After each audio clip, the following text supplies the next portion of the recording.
algumas frases ou palavras do Manuel Carvalho da Silva. Ele fala diz que estamos desarmados. Sim, mas há aqui uma coisa que eu queria colocar. Ele é que é o moderador. Porque o Jaime Ramos, o Dr. Jaime Ramos, colocou uma questão que nos induz aqui a uma outra reflexão, até nos dias que estamos a viver. Nós temos que olhar o país e o mundo, nós temos que olhar o país e o mundo pensando um pouco mais profundo sobre o tempo em que estamos. E não ver tudo à luz dos nossos valores e dos nossos padrões.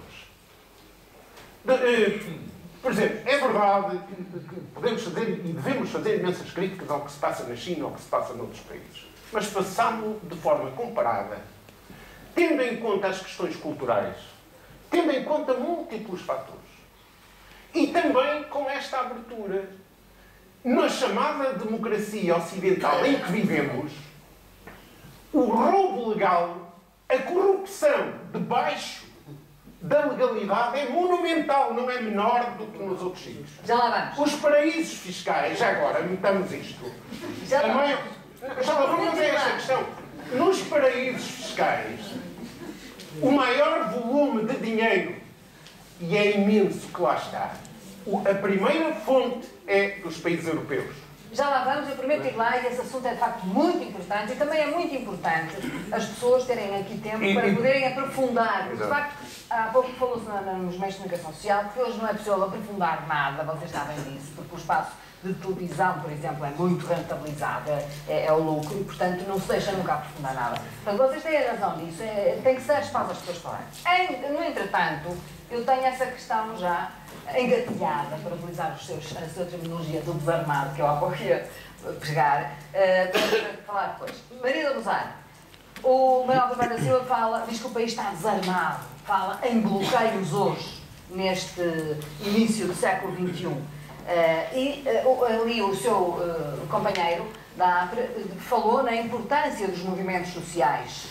A APRE tem sido o grande exemplo desses movimentos sociais, talvez o maior exemplo dos últimos tempos. No entanto, está muito aquém daquilo que seria necessário. Porquê é que acha que a sociedade não se mobiliza? É verdade. Até porque no início do século XX, quando da Primeira Guerra Mundial, o estado da cidadania era, se não inerte, era péssimo, era reduzido, não sei, não teria muita expressão, não tinha muito poder, a cidadania não tinha poder. Liam-se mais jornais em Portugal do que se lêem agora. Mas agora lê-se os iPads, lê-se outras coisas. Mas era também frágil e fraco. Hoje, há instrução, o estado da cidadania não é o mesmo, mas as pessoas não se mexem, a começar pelos estudantes. Há uma enorme passividade nas universidades. O que é que se passa? É verdade. Sabe que em relação à criação destes movimentos, no caso, por exemplo, da Associação APRE, eu penso que teve muito a ver com, de certo modo, aquilo que foi um ataque desenfreado aos reformados. Portanto, os reformados passaram a ser vistos por este governo como excluídos. E nessa altura foi muito interessante, há 2 anos, quando as pessoas se juntaram, porque tinham um objetivo comum. Esse objetivo comum era a defesa dos seus direitos.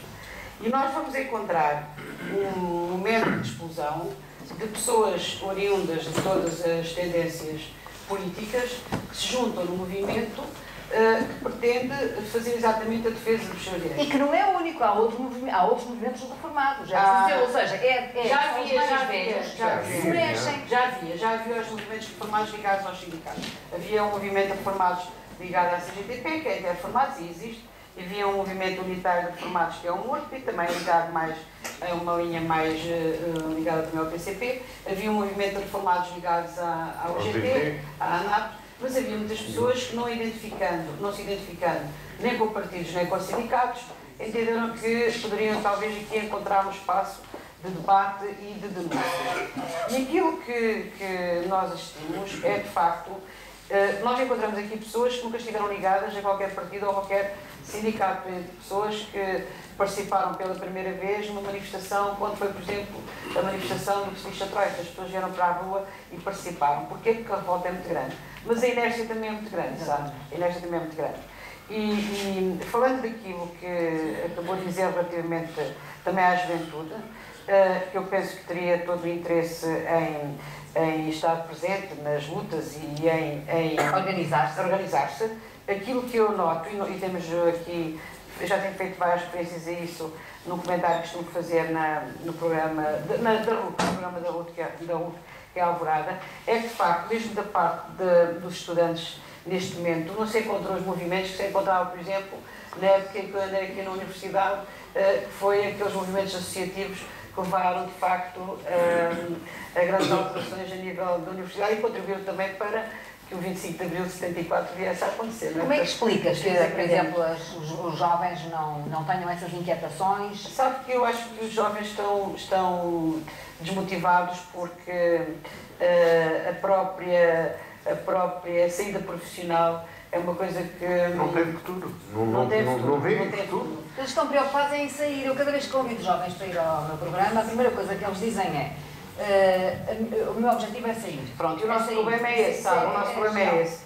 Porque aquilo que o Carvalho Silva falou, que é a precariedade do trabalho, a quantidade de jovens que têm ido embora, a situação de recibos verdes, essas situações todas, são situações muito complicadas para garantir a sustentabilidade da segurança social, não é?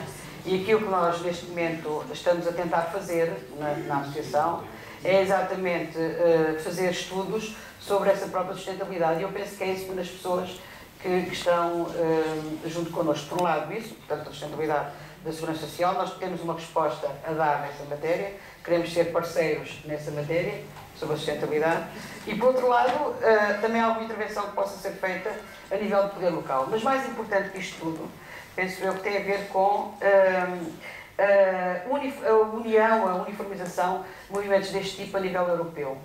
Porquê? Porque a Europa, neste momento, a Europa dos séniores, há aqui uma certa hipocrisia no tratamento que faz dos próprios séniores. Por um lado, a OCDE propõe programas de envelhecimento ativo e, portanto, há aí, hoje toda a gente fala no envelhecimento ativo e há imensas iniciativas locais para o envelhecimento ativo, mas, por outro lado, quando se fala nas pensões de reforma, há uma tendência cada vez maior para fazer a privatização daquilo que são as fontes de pagamento dessas pensões. E isso leva a que, em Portugal, por exemplo, essa situação é uma situação que poderá vir a acontecer com a próxima reforma da Segurança Social que nós estamos já a antever com alguns riscos, porque a partir do momento em que se deixe de considerar um direito ético, um direito social, o direito à pensão da reforma, a situação fica muito complicada. Nós estamos a fazer neste momento uma tentativa, já fizemos no ano passado algumas tentativas de internacionalização do nosso movimento, estivemos nos países leste, estivemos na Letónia, onde a situação é bastante precária, também dos reformados, e agora vamos participar também numa conferência europeia sobre os séniores na Europa. Mas até que não houver um forte lobby, já há vários países que têm conselhos de séniores.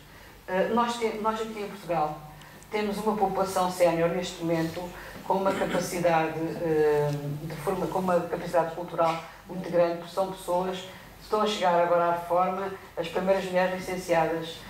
Nós temos, por exemplo, na associação, temos um conjunto de massa crítica muito grande. Temos pessoas que ocuparam cargos importantíssimos no país, a nível da economia, a nível de várias na medicina, na saúde. Portanto, temos pessoas com grandes conhecimentos.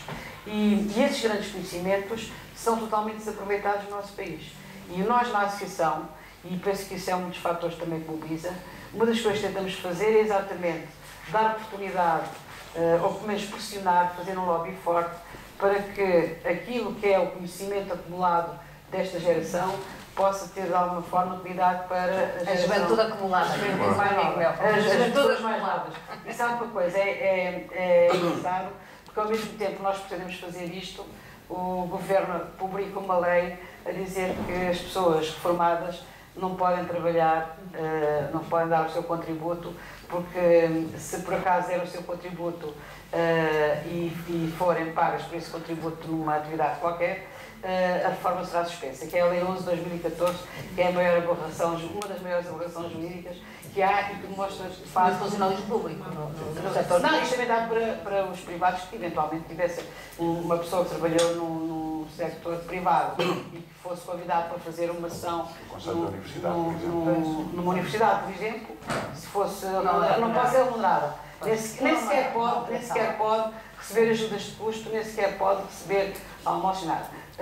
Só com a autorização é que pode fazer essas conferências e, portanto, esta lei mostra de facto aquilo que nós temos vindo a dizer na associação e que é o nosso lema: nós não somos descartáveis, embora o governo nos queira fazer descartáveis.